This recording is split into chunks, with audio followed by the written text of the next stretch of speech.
Welcome to Pain to Power. I am Maria Kazmi, also known as Brown Girl Interrupting, your host. And this show is brought to you in association with the iRant Network with my producer, Mr. M. Dialogic, behind the scenes. And of course, our Ranters family always here. Welcome, and it is so nice to have you all here with me as we explore how to turn our pain into power and learn how others are leading with love. Before I bring my guest on today, who I'm very excited to introduce to you, I wanted to share some thoughts on this idea of pain and power. So this is a quote from the book Untamed by Glennon Doyle.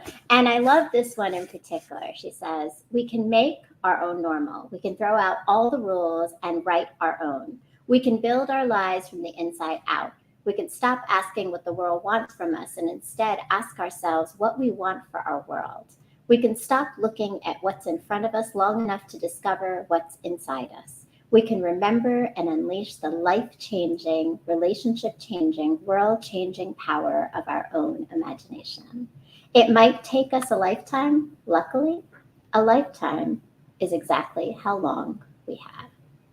So as you're thinking about your journey of pain to power and healing here with us in community, it is unlearning those narratives of who we think we're supposed to be to truly discover who we are meant to be and just live it with passion and authenticity. And that is exactly who I am bringing on today, which I am super excited. I met this lovely lady in 2020 for the first time as Dr. Lakisha Covert was leading some energy at the very start of Unbound Ed's Standards Institute, which was a week-long institute. And she had some folks up and out of their seats, cheering, hyping everyone up, for people who might have been voluntold to people who voluntarily came. But she has so much energy as she brings everyone into these conversations on talking about social justice and education, but so much more. So please give a round welcome to my amazing guest, Dr. Lakisha Covert. Thank you so much. I'm so Thank excited. you. I'm so happy for you to be here, and we have been in a journey to get here. So I have to say, we started 2 years ago in our first conversation. And I was saying, I got my notes from that very first conversation. We've got some folks in the chat already. Coco Dream 37, hello and welcome, and Sweet D, hello, welcome. I love it. La Francis Porter, hey, how are you? We're so glad to see so many folks, and our own Ranches fam, Kennedy William, what's up? Salute to you, Ken. I love it. Ace Grape, I'm on point this week. I love it. So many folks out here. This is some of your fans and some of our fans. It's everyone. It's beautiful. So yes, I recognize some names. 2 years ago, we had our first conversation, and you were supposed to be on the show, and life happened. In fact, very specifically, what happened is you started your doctorate program in educational leadership. So I want to say kudos to you and congratulations, Dr. Lakisha Covert. Like, that's got to be so great to hear. How does it get old ever, or like you just love hearing it? No, it's new, and in fact, I have to get reminded sometimes because sometimes I forget. That's how new it is, and I'm like, oh, that's right, I'm a doctor, so I'm still getting used to it. You're a doctor. You very much are, and that is some blood, pain, and sweat that goes into that. So congratulations for you, and it's great because now you're officially a doctor, and you got to be on the show with us today. So I'm very excited. Easy, thank you. And so thank you so much for coming on, really. And so, we talked about this idea of the show is all called Pain to Power. And that is my goal, is always to elevate this experience of pain to power. When you think about that for yourself and in your life, what would you define that as when we take pain and turn it into power? Yeah, sure. For me in my life, and I'm going to be real personal because I know me the best. I think my pain to power is internal. Growing up, and I tell my story all the time. Growing up, my family didn't have a lot of money. My parents got divorced when I was in elementary school, and we started on this like financial struggle that gave me experiences that made me feel like I was always trying to survive. I needed to survive. I needed to survive. So I think through that experience, some trauma happened, which caused me internally to really, really struggle all the way into my adulthood with some mental and emotional things that only probably about 10 years ago, I've really confronted and dealt with and worked through. So I would say my pain to power is all about my mental and emotional, internal struggle and triumph. Mm, that's a beautiful thing, though. That internal mental and emotional struggle is real, Yeah. and to triumph it is truly power, though. So tell me more about just your upbringing and those experiences for you in just what was it like? What was little Lakisha like? Oh, you take me way back. If I can remember.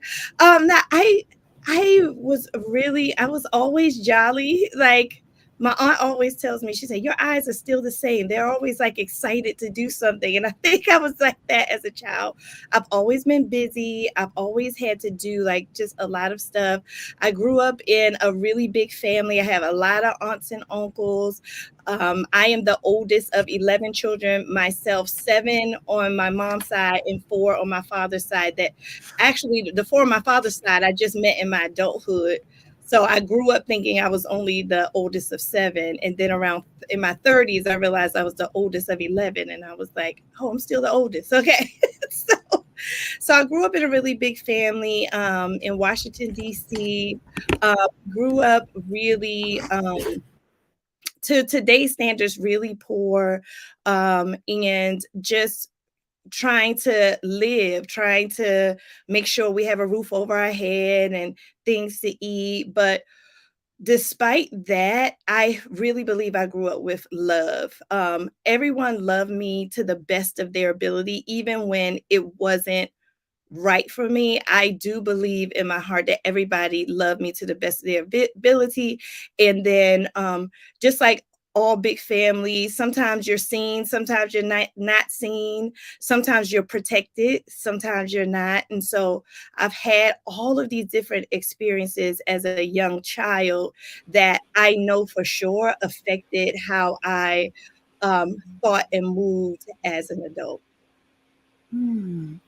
So then, thank you. And so, as you're thinking about like those experiences, and they, like you said, they impacted you as an adult. What are some of um, those things that have stayed with you into adulthood that you had to start to look at a little bit differently? And I guess what made you start to look at things differently, to start to examine those pains and traumas, like you said?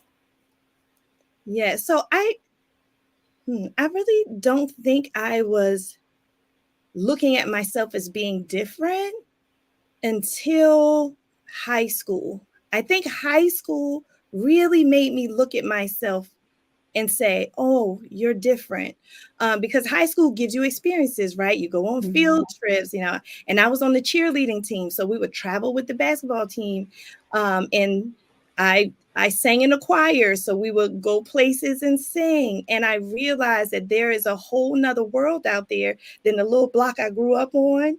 And I knew the way people moved, the way they talked, it was different from me. And that's when I realized that, or I was starting to think that maybe I wasn't supposed to be in some spaces. I would get comments on how I talked, comments on my demeanor. Um, People would treat me different. And I would even say, like, I, I probably experienced racism, but didn't know it was racism because I wasn't used to that. I grew up in a all African American neighborhood, so that was even new to me at the time. Mm. And then when I moved to college, that's when I really felt different. And I think in college is the first time I experienced loneliness. It's like, because I was the first one in my family to go to college. So I go to college, I get there. I don't know what college is about. I heard of it. Maybe I knew maybe one person who had gone.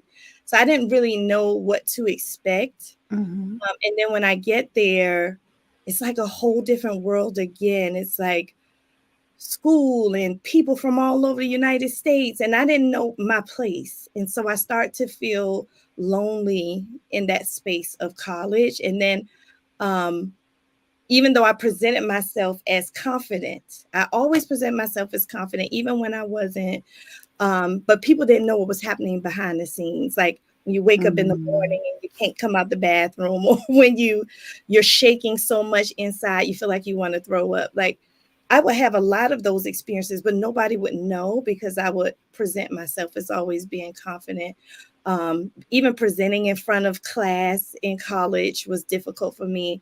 And then I would get really triggered by like heavy conversations about poor people and Black people. And I didn't understand why I was getting triggered, but I was Mm. getting triggered, not understanding what was going on with me at the time. And so this was the spiral I was going down.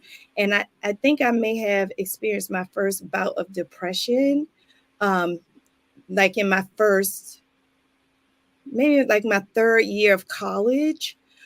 Because I went to George Washington University. It is not a predominantly Black school. Mm-hmm. So Mm-hmm. Black people were only 12% on campus. So most of my experiences with white people were new. Even Asians, like other races other than Black people, it was just new to me. And I would feel lonely. Like I had no one there who had come from where I come from, who talked like I talked, who understood what I understood. And that would make me feel lonely. And then I would have racialized encounters that I did not understand, that was racial, that made me feel inadequate. So dealing with that and that unknown took me into an emotional spiral where I would get depressed at times and not know what to do with it, not know how to handle it. So I think Mm-hmm. that was the journey that I was going on unknowingly, um, thinking that something was wrong with me because I thought Mm-hmm. differently, I looked different, I act different, and I needed different things than the people around me. Mm. And so I thank you so much, Lakisha. Like, I think the honesty in which you just shared that is so important because there's so many other kids, like college kids right now or high school kids right now, that are probably experiencing exactly what you said. And they're adults who have experienced exactly that, right? And I think, I mean, the way you described it, right? There's a physical, but there's a mental, there's just an overall everything emotional. And I see a lot of people in the chat. Thank you, V Smiles. Welcome, my Renters Network. Coco James says, what a journey. And I think I saw some comments in there. I wanted to make sure we got those. Um, salute, Isha Chico Jones. Thank you for joining us. We must check on our strong people. They carry so much. And that is a lot for you to have carried in college, particularly, right? Because really, when we think about our college kids, right? They're kids. Yeah. You're a kid in college. So how did you find your sense of belonging through that? How did you come out of all of that? I learned quickly that whatever happened to me, I had to have some say in it for it to work. Like that was working for me. If I initiated something, it would work. And so I would initiate something and it will work. So to give you an example, I helped start a new group on campus. The idea of it and everything, I was deeply a part of. I think it was called African Americans United. I think that was the name of it. And and that organization brought together um, everybody, but mainly people of color on campus to do social things. So we were so spread out. We didn't really talk to each other. We didn't even really know each other. But that organization really brought people to me in my life that I didn't know I needed at the time that I needed. And so I'm learning in college that this works for me. So so fast forward to work. I become a teacher because I love children. I become a teacher and I realize that there's a need in the school, like a step team or a cheerleading team. I will start that and it will make me feel great. I will feel excited that I was doing something and inspiring others. So I'm learning mentally and emotionally that when I initiate something that I like and bring people on, that would bring me joy. But still, it would not really be true joy until I did the deep work with myself and acknowledged that deeply something was still wrong. But that was how I was coping with it, is taking things in. And my sister, she told me, she was like, "You were a leader since you were born." I was like, "Really?" Like, so my sister actually let me see that she thought that I was a leader. And I held on to that. I was like, okay, I must be a leader if my sister said I was a leader since I was born.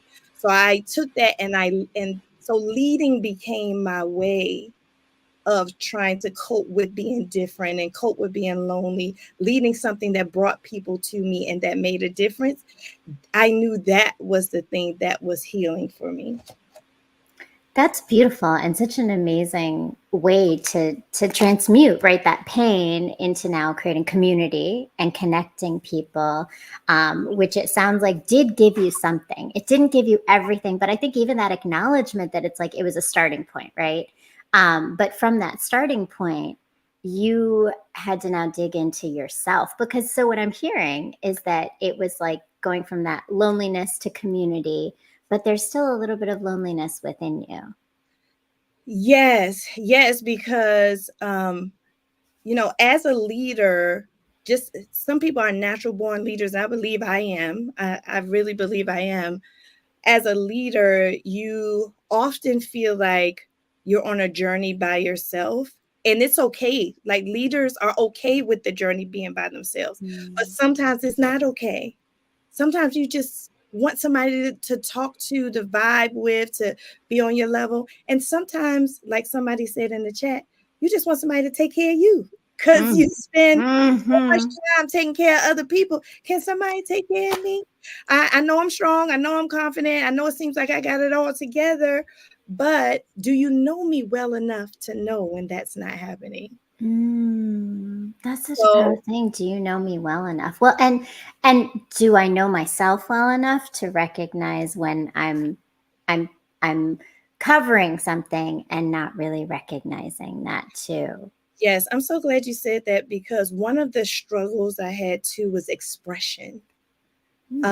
I grew up in a family where expression was intense. It was like intense expression, passionate expression, but it wasn't articulating. I did not grow up practicing articulating my voice and my emotions and my mental state.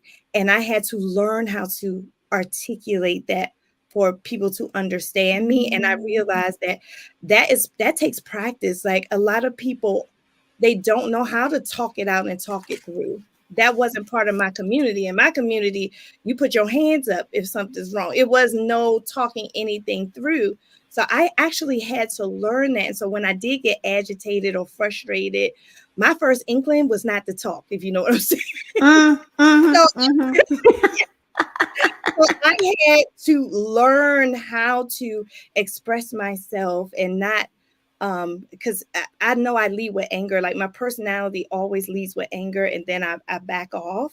And so I had to learn that too. So just, you're right, like, learning not only how you are, who you are, and why you are, but then to express that to other people so that they can really understand you. It takes practice. That is not something most people are born with doing. And so practicing that really helped me.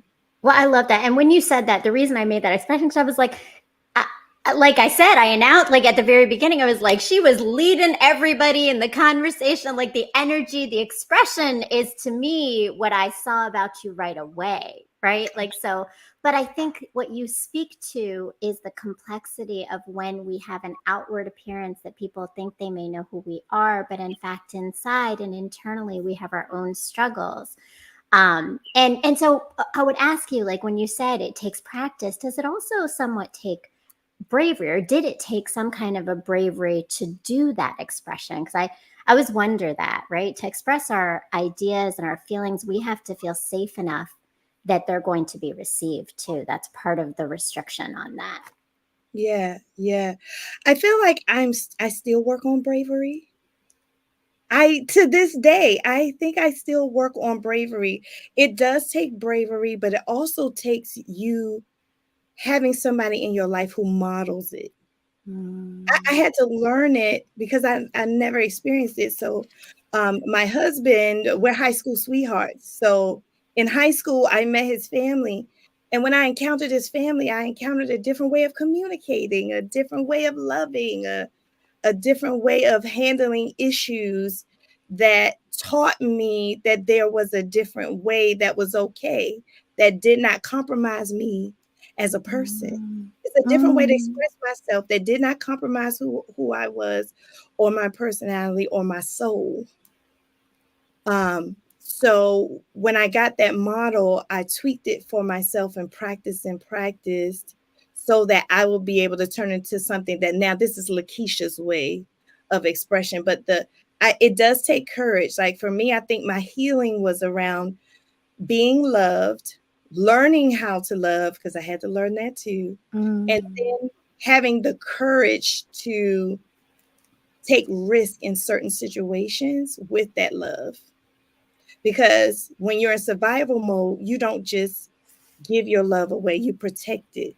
So how do I give it away vulnerably, but also protect myself wisely when it came to love? It did take courage, and being brave is something that I think I will always strive to be for the rest of my life. I think bravery is a process, not a thing, if that makes sense.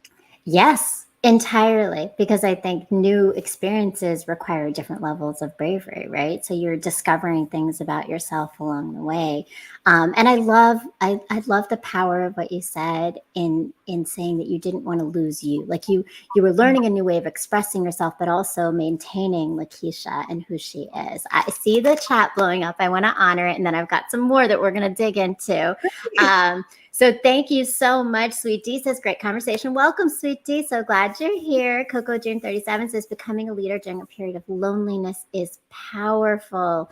So true. And it's the continued growth within that, right? Because we are always evolving as leaders. We're never just in one place, right? Right. But so as you talk about Lakisha's way, right? What is that? What are the strengths of Lakisha's way to you that you've discovered? Oh gosh. Yeah, that's part of my therapy too, like recognizing though and celebrating those parts that should be celebrated, because I'm so often giving to other people that I just breeze past me. So that was another part of my journey too, like who am I? What makes me Lakisha? And I think like the foundation of me is I think I'm here on this earth to heal people. So I think the foundation of me is healing myself so that God can use me to heal others. Like, I think that's my foundation. And then layered on top of that is my love for seeing other people grow. And that love is rooted in my own growth. So actually, when people encounter me as a life coach, as a doctor, as an educator, I don't look at it as I'm giving them something. I look at it as an exchange. I learn from everybody. So I give to you, you give to me. I learn from my clients. I learn from my colleagues. I learn from my friends. I learn from my family. And then I hopefully also give them something that they can hold on to. And so when I encounter everybody, I want it to be a learning experience for me and them in an exchange versus, oh, I'm just showing up to be on this stage and then walk off. I don't like that one-way communication. So I think my way is to honor people and who they are and where they come from, and use that to inspire myself while I am also motivating them to be their best selves. So I think that's my way for sure. It's beautiful. And I think, so often we do things transactionally with people, and that's so much more reciprocal where everyone's gaining from it. And but it's feeding your soul is what it sounds like through that, which is a Yeah. beautiful thing. So, okay, all of this and this journey led you to write your book. Yes. Tell me a little bit about your book and what has so try success, it won't bite. I love the title. Tell me what got you to that title first, and then let's talk Well, about the book. Oh, I'm happy to talk about this title because it actually was hilarious.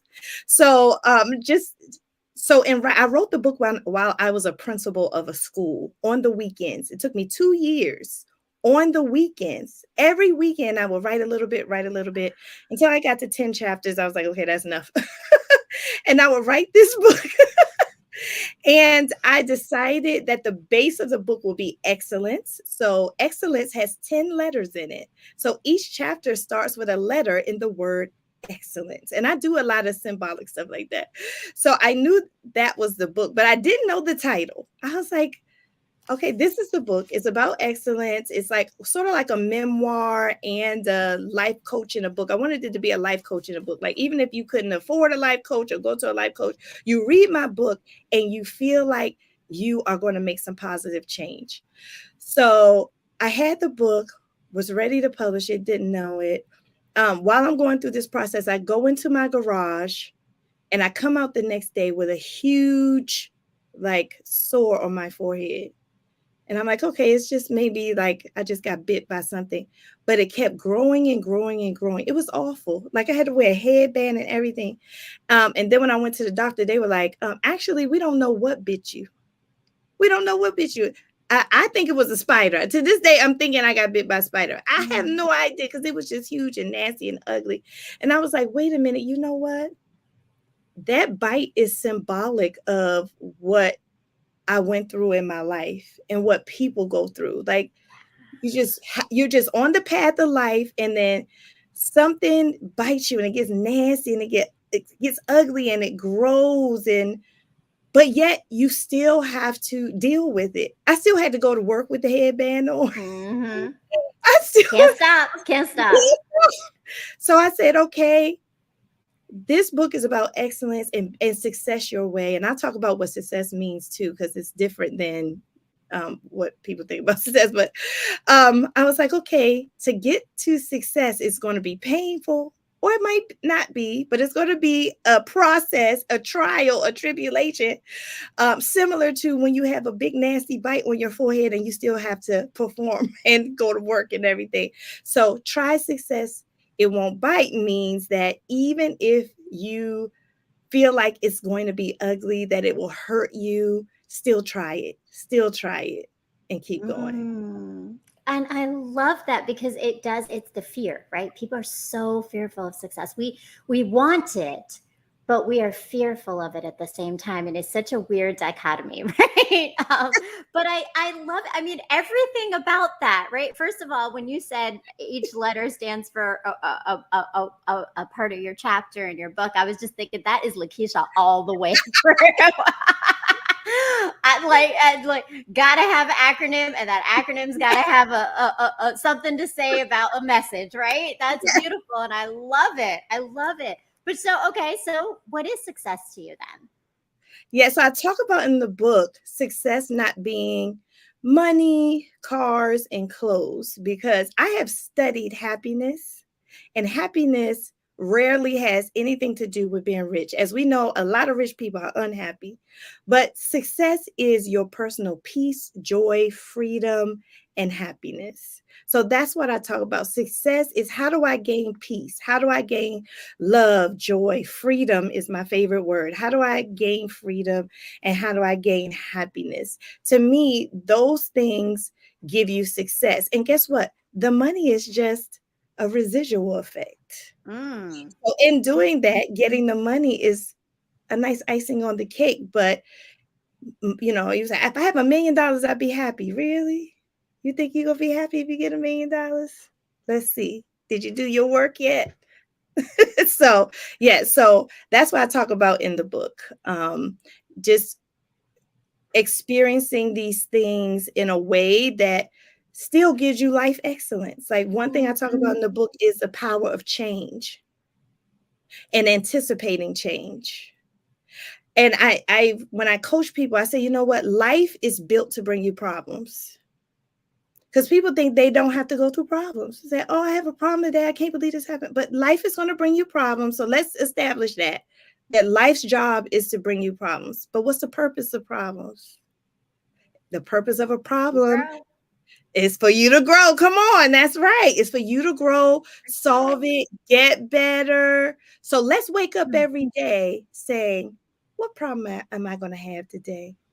And what am I going to do to solve it? What tools am I going to use in my life to solve it? Am I going to use my spiritual tools? Am I going to use my creative tools? What tools am I going to use to solve these problems? So that's just an example of what I talk about in the book. I love that, but that's pain to power, right? Take your pain and turn it into your power for certain. And Kenneth Williams says, can't be scared of how your idea might come out. Just do it and know it's going to be ups and downs, but it's up to you to know self-preservation and how to deal with it all. It is certainly. And Coco June 37 says, well said. OMG, definitely. Hi, cousin. Oh, you got fam here too. I love it. We got our ranters fam. We got Lakisha's fam. We got fans and supporters. Thank you so much to everyone in the chat. So let me ask you, because what you said was pretty transformational, because I think success doesn't always get spoken about in that way. And I love the way you frame that: peace, joy, and freedom. And it is, right? It is, because it's almost like success is really this internal success of life. Thank you and welcome, Last Men of Men, having the tools and open to receive the lessons. So in thinking about that, like, how often when people come to you for life coaching, have you had to really change their perception and like have them unlearn some of those messages? And how has that been for you?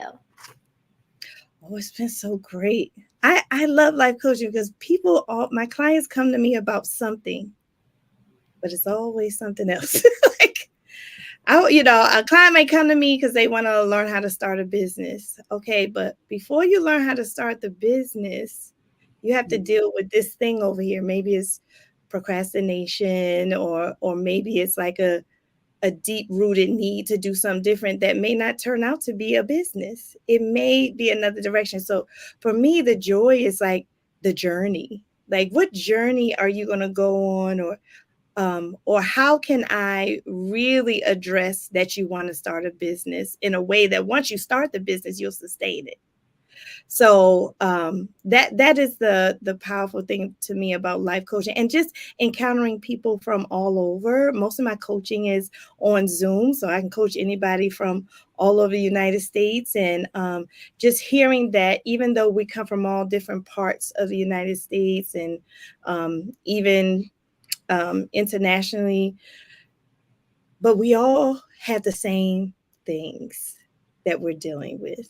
And I think that unity reminds me of when I used to be a cheerleader coach, or, when I brought people together. It's my way of still doing that thing that makes me happy, is bringing people together. So especially when I do group coaching, one thing that we do is we do something called a hot seat, where someone brings a problem to the group, and then everybody in the group works together to help that person solve the problem. And in helping someone else, you're actually helping yourself and learning. And so we go through that process as well. So just peeling the onion, like peeling the onion of life, so that we can walk away better than when we came. And I have to say that most of my clients, they do tell me that they walk away better than what they came with. So it's growth. It's growth, whatever that growth is going to be. And it sounds like people think they're coming for one thing. I love how you said that, but you take them to where they need to go. So you really are looking for the root cause of what's that block to the success. Yes. And that's what I had to do. That's what I had to do 10 years ago, when I realized, even though I was successful, college graduate, working in education, growing at work, I was still lonely. I was still lonely to the point where I had pain in my chest. I didn't know why the pain was there. I went to the doctor. The doctor said, "You're healthy." I was like, "Well, why do I have this pain?" And I was like, "I don't know." And then in my prayer one day, God was like, "You can't move forward until you address the pain." I was like, "Huh, God? I can't move forward until I address the pain." And I assumed it was the pain in my chest. So I ended up going to a counselor. And the counselor made me realize that I had some dark things that I actually blocked out of my life that I forgot happened to me. And those things were causing me, even though I was married to my husband for years, high school sweetheart, had children, everything, those things that I blocked out of my life were causing me to still feel lonely. And after going to that counselor for about 6 months, I hadn't had the pain. The pain went away. I was like, oh, that was really the deep rooted pain. And so I tell my clients, and like I tell everybody, you need a village around you that's just for you. You need a life coach, and you need a counselor, and you need a therapist, and you need a nutritionist. It's okay to build a village around yourself to help heal that pain in your heart. I had literal pain, but some people have more, not literal, but to help with that pain, you have to build a support system around you. And that's going to look different for everybody. It's going to look different for everybody. One of my clients I coached, I said, maybe you need somebody to help you clean your house. That's part of your village. The house cleaner now comes in to help you with your dwelling.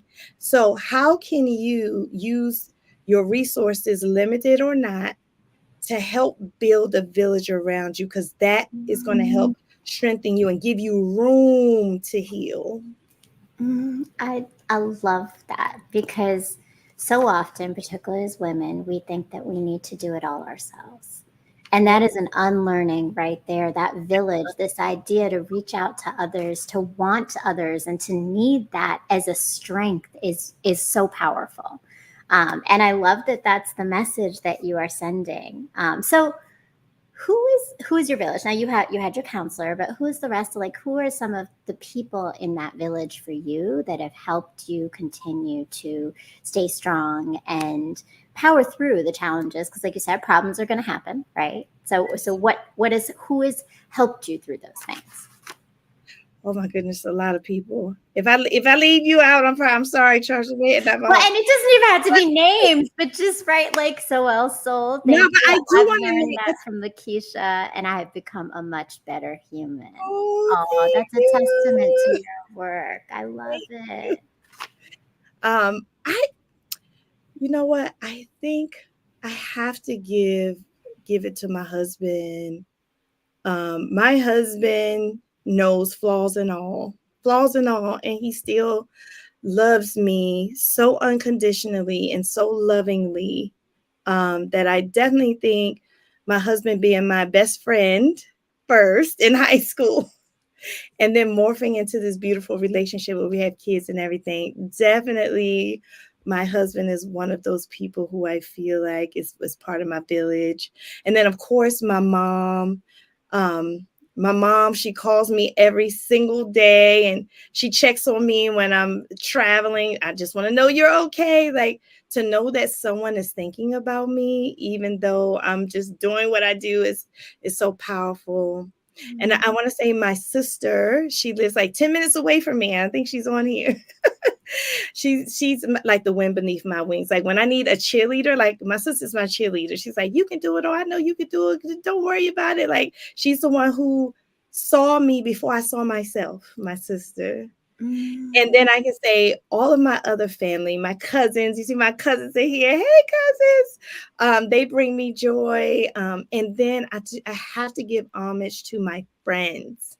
And I don't just have friends outside of work. I have friends at work, at my job. So my friends, they know me as well. And they give me what I need. Because sometimes I can be a little stubborn, a little hard-headed, and they give me that push, or they hold me accountable, or they let me cry on their shoulders. So I do feel that they are part of my village. But in addition to going to that counselor, I liked the counseling because the counselor was someone who spoke to me who had no interest other than trying to help me. And that felt good. So I've had a couple of therapists along the way. That wasn't the only counseling experience. After that, I think I got like 2 more therapists to work through some depression and some things like that. And therapy really works for me. I know every time I recognize that something's not right internally, now I know, oh, I can go get therapy. And that's very liberating too, to know I don't have to deal with it myself. Because as women, we are also trained to deal with things by ourselves. We don't lean on each other. We Mhm. walk we walk the earth alone. And you know, with Black women, the strong Black woman, at first I was like, don't call me that. I had to work through that. I'm like, stop calling me the strong Black woman, because I'm not strong all the time, and that's a stereotype. But I am strong, but I'm a strong person. Mm. It has nothing to do with like the color of I'm just a strong person, just like everybody else. We are all strong. Even studies show that happiness is something that we're all born with, and humans recover from tragedy easier than we think. That's what the studies say. So we're all strong. So I accept the strong now. But at first I was like, just because I'm a Black woman doesn't mean I'm strong. Yeah, I get weak, I cry, I'm fearful, I get all those things. And I want the liberty to do that. I want the liberty to Mm. cry. Well, and Yeah. And I wonder, like the way you're describing that, like I think we also have to shift our narrative of strong, right? It kind of goes back to the quote I said at the beginning, right? It's this like reclaiming of what it is, because strength is crying, strength is vulnerability, strength Oh, is all of the love, like all of it. And yes, it's powerful as well, right? Like, and it's all. I love it. Last Man of Men, welcome. Greg says, how does she understand the client? There isn't a cookie cutter coaching for everyone. How do you understand how to deliver the lesson to the client in their individual way of learning? That's a great question. What are your thoughts on that? I love that. That is why I named my business Success My Way Coaching, because I want to give everybody success their way. Sometimes I get clients who just want to be better moms. Sometimes I have clients that just want to communicate better. Sometimes I have clients that want to build a business. Sometimes I have clients that retire and they're looking to transition their life. And so I don't want people to come to me and I give them a cookie cutter way to do anything. I deal with everyone at their level with their success, how they want success to be. I learn them. So what I do is I do human studying. Mm. So usually when I encounter someone, I have encountered them before, just in another person, in another personality. But most people, I've seen you before, just Mm-hmm. in a different way. So the studying of human nature, I study body language. I was on a call with someone. I was like, are you stressed out? And they were like, yeah, I got something to do. But I saw their body language. They were like, all this, they had stressful Mm-hmm. body language. So I am a studier of people, and I study what people need.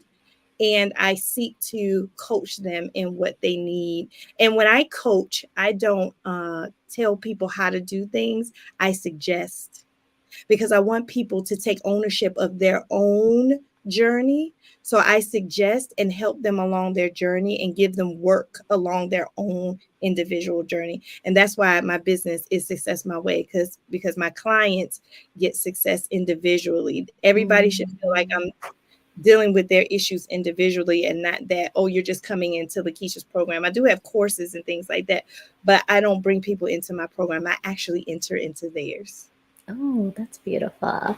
And I love that. I love, so have you felt that approach allows people to own their own success and destiny and what's meant for them, their purpose? Absolutely. It does a couple things. It either helps them sustain it once they get it, or it helps them realize that that's not really what they want. Because a lot of people think they want a certain thing when really you really want something else, but you think you're going to get it in this thing. And so it helps them reroute their path. And so I like doing that. So I like help people reroute. I'm like, is that the path you let's see if that's really the path. And if it's not, I want to quickly reroute you because you're on the wrong path. I'm like, okay, we got to turn around. So yeah, that's the exciting part for me.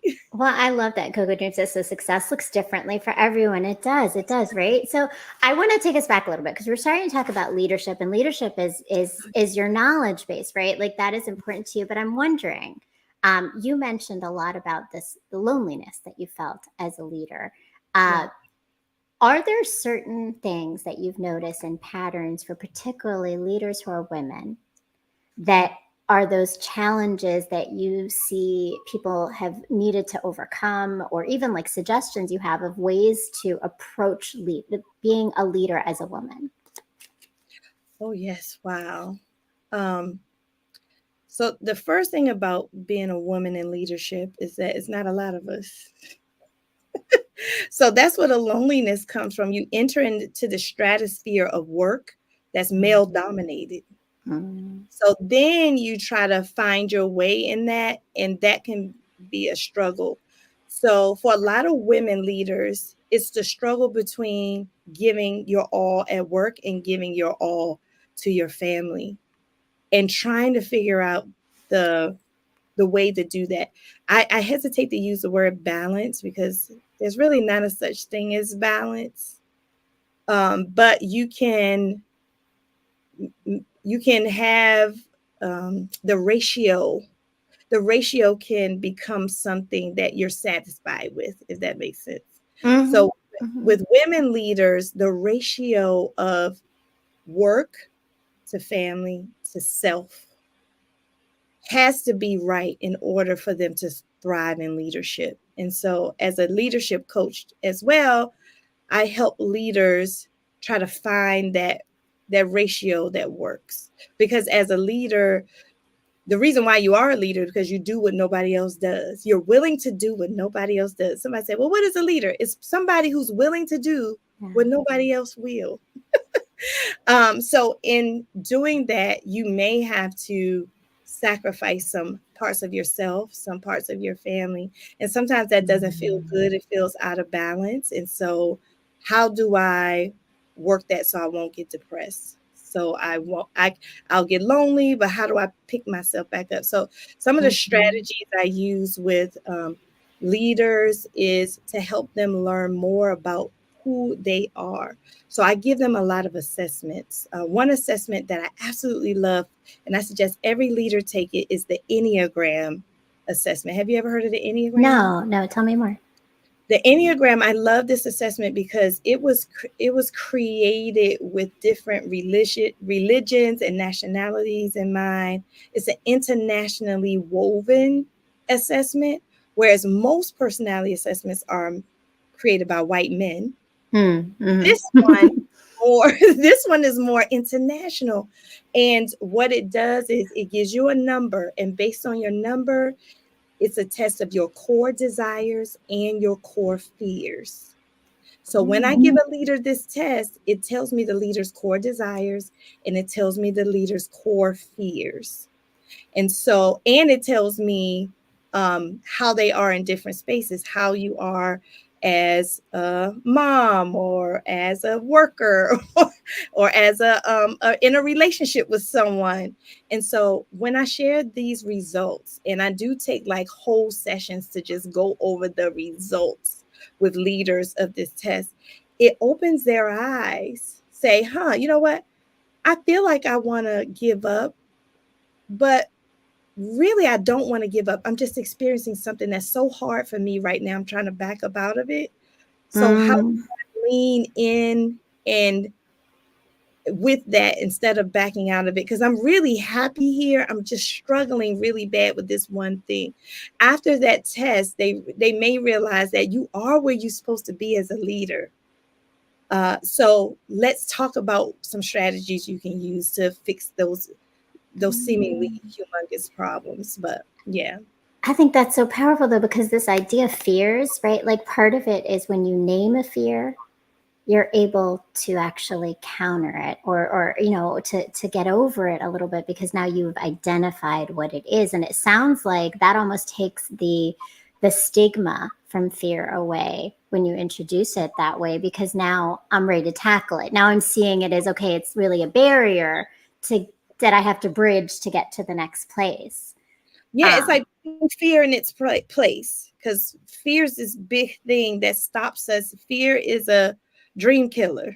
It stops us from going towards our dream. But if you take that big fear and squeeze it and smash it up and put it in its place, now you can strategize with that. Still having the fear. The fear doesn't really go away, but you can strategize with it and put it in its place. And you're right. Like, I call it psychoeducation. Like, if I have psychoeducation about myself, fear gets put in its place. I love that. And there's so much power in that. So we are coming to a close almost, but I want to give you an opportunity to share some of the other things. So Success My Way is very much your passion and what you do, but you have many other projects. Can you share a little bit more with me, some of the other things you're doing, and how do we continue to follow you? We now know that if we're leaders, and I am hoping a lot of my educational leaders are in here and are going to tap into some support and your book for sure, because leadership is a lonely place. I think I'm seeing that more and more in my role in education and talking to many leaders. And there's a lot here that can help us. But what are some of the other things you've got going on? Yeah, so like you see on the screen, I have an academy where I help people, and I deal with the 12 areas of life. First of all, most people don't even know they have 12 areas of life.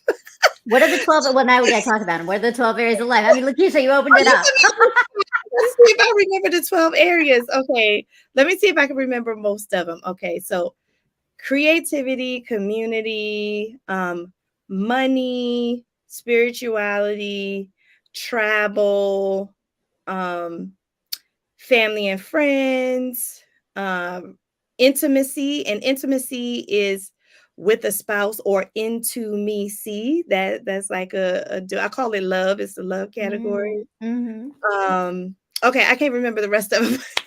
That's all right, but that's a lot. So 12 areas of life.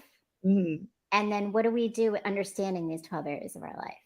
So what I do in this academy, I give you a wheel. On the wheel are all the 12 areas. That's why I don't have to memorize.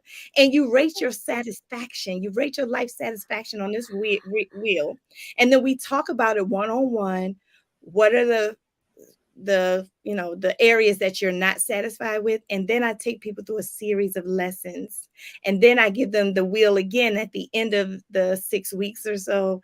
And we realize that I think 100% of the people I coach actually show some growth in that 6 weeks, because the lessons are tailored to areas of life. And the whole program is great. You have some group coaching, you have some one-on-one coaching with me, you have some life work. And so this 12 area of life wheel is how I book in the course. So that's how I use it. And the academy is wonderful.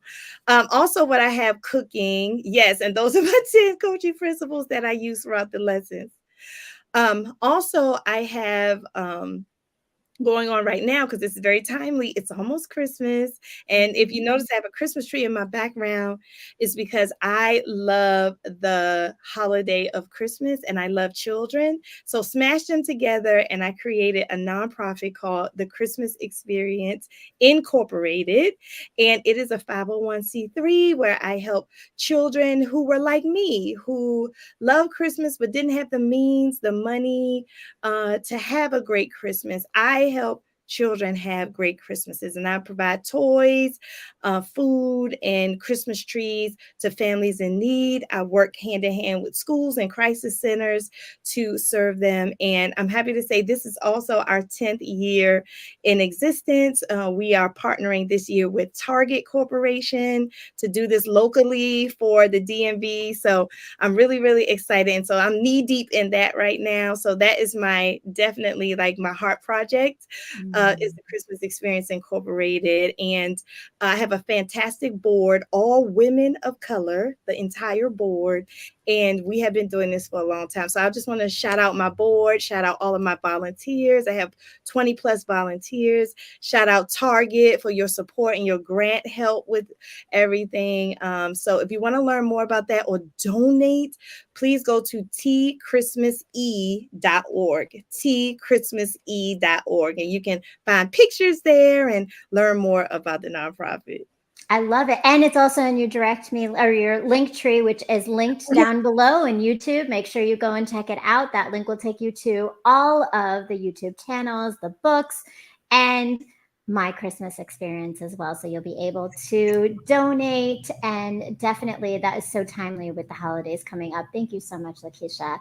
And thank you so much for your time today. Like, this has been such a great conversation. I know we're two years away in getting it to happen, but I'm so grateful. Thank you. So grateful that we finally made it real, right? So yes, this was a great conversation. Thank you for this. I've been on other podcasts, but the pain to power is so powerful. It's a powerful concept, and I just want to encourage you. Keep going, keep doing this. Even if you help one person, you have done so much. So I just want to encourage you to keep going with this. It's a very unique concept that's definitely needed in the world today. So thank you for this and doing this. thank you so much. And thank you. So before we close out, I want to know for you, you said at the beginning, I know that acknowledging yourself is a harder thing, but what are the things you are really proud of yourself for? Because this is a lot you've accomplished. And I'm like, and now I've known you, Lakisha, since 2020, right? And I'm like, we've had so many conversations, and so much of this is still like, wow. Like, she did all that. Like, and I know there's Unbound Ed friends working, like, who are watching this right now. We're also like, you show up and you're amazing, but you don't even talk about all the things you're doing. So, what are those things that you are most proud of? Oh goodness. I think I'm most proud of really raising my kids. I didn't mention it, but I'm a mom of 4 children.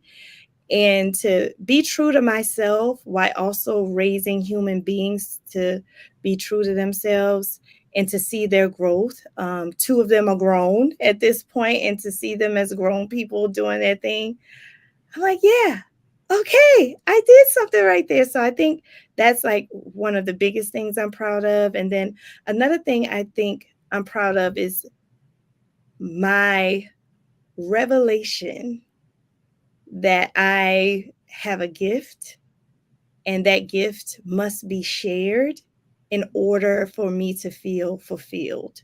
So, and I believe that gift is helping people live happy and abundant lives and healing through that process. And once I realized that that was my destiny, that is what I was put on this earth to do, it opened me up to so many possibilities, and it caused me to sustain business, life, and love because of that. So a lot of people take their greatness to the grave, but I feel like my greatness is right now. So I think I'm proud of that. And that's a beautiful thing. It's flourishing. Your greatness is flourishing, and it's helping others. So you have found that ratio, it sounds like. Yes, that I has did. truly helped you get to where, like this ability to do it all, per se, right? Like, nobody ever does it all, but you do all of it to the point of your purpose, and showing up authentically in all of it, and continuing to heal others. So thank you so much. Thank you for being with us tonight. Definitely go check out all of Lakisha's books. Go and check out Success My Way on YouTube. Make sure you click the links below, all of it. Follow me as well. I am Brown Girl Interrupting, and I have to give a big shout out again to my producer, Mr. M. Jaw Logic, the man behind the scene, always amazing. To all of our Ranters fam for coming in, and all of the audience and supporters who have been here tonight to support us. And please make sure that you you comment, and you follow and subscribe to the channel. Click the link below as well. Coco Chamber 7 says you, right? It's a lot, but beautiful and amazing. And tune in every Sunday at 9 p.m. for more stories of pain to power, because yes, this is a journey we are all on, trying to discover and find our way to transmute those moments that we know are going to come to heal ourselves and to forge our own paths and what that means. So let's create our own narratives and not just to come to whatever we have been given and thought to be. So thank you again. Well, thank you, Lakisha. And thank you to all of you for joining us tonight. Please make sure to tune in every Sunday at 9 o'clock here on Brown Girl Interrupting on YouTube. And please make sure if you have a Roku TV that you go to your Roku TV network. I don't know, Lakisha, if you know, and my friends who are in the chat, on Roku TV, go to the iRant channel, and you will be able to see Pain to Power and many other shows that are on the iRant network that are produced by Mr. M himself, as well as many amazing hosts and different people doing different projects on the channel itself. So please go and download iRant on your Roku TV or your Roku stick and make sure that you are following all of us. And thank you again to Lakisha. Have a beautiful evening, and peace, love, and light.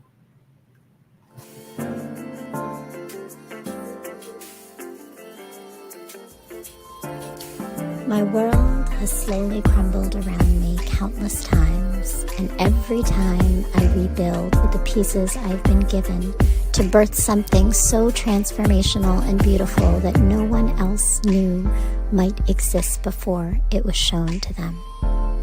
These moments tend to coincide within my romantic path. The universe has been telling me to focus on the revolution and not romance. It has over time given me the tools, resilience, and light to turn my pain into power. And only now do I see that the key to this always resided in the love and knowing I had in myself, not from the external sources of family or men. The message I have been avoiding might be that my time in this world I had existed in was not to receive love, but to put it out there for others to see, feel, and heal through. Revolution before romance moves pain into power.